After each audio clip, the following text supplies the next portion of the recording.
সেয়া আজি গাঁও ঘৰলৈ বুলি ওলাইছোঁ। মানে ভাবিছে চাগে ইমান ৰাতি ওলাইছে বুলি।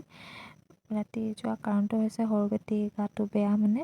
তাৰপিছত এয়া মা আৰু দাদা মানে বৰজনা আহিছিলে নিবলৈ বুলি আমাক। তাই মানে খুব বেছি আমনি কৰিছিলে। দেউতাকো ৰাতিপুৱাই গাঁও ঘৰলৈ বুলি গ'ল, আমাক নিবলৈ মানুহ নাছিলে। সেইকাৰণে মা আৰু দাদাই আহি লৈ যাওঁ বুলি ভাবিলে। যিহেতু ৰাতিও হৈ গৈছিলে, স্কুলত যাবলৈ অকণমান অসুবিধা হয় সৰু ছোৱালী লৈ কিনি।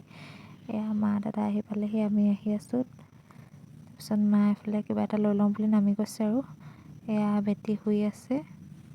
যিহেতু মোৰ অকলে অকলে তাইক চাবলৈ অকণমান অসুবিধা হয়। আমি যিহেতু ঘৰত নাথাকোঁ, ঘৰৰ পৰা অকণমান বাহিৰত থাকোঁ, সেইকাৰণে অকলে অকলে সৰু ছোৱালী চাবলৈ অকণমান অসুবিধা হয় নহয় জানো।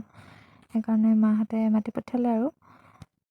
আপোনালোকে ভাবিছে চাগে গা বেয়া, ডক্টৰৰ ওচৰলৈ নগৈ যে গাঁও ঘৰলৈ বুলি গৈছোঁ।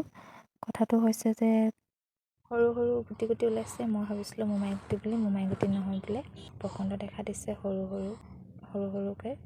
সেইকাৰণে গাঁও ঘৰলৈ মাতি পঠিয়াইছে, চাকি তাকি দিম বুলি মাহঁতে। সেয়া ওলাই আহিছোঁ। আমি নাজানিখিনি ডক্টৰকো দেখুৱালোঁ, মানে ডক্টৰক দেখুৱালোঁ গেছো হৈছিলে তাইৰ লগতে। তাৰপিছতে আকৌ পাছতে গম পাইছোঁ যে তাই বসন্ত দেখা দিছে বুলি। সেয়া ঘৰ আহি পাই কাপোৰ কানি সলাই ল'লোঁ। তাৰপিছত মাহঁতে চাকি জ্বলাবলৈ সকলোবোৰ বস্তু গোটাই লৈছে আৰু।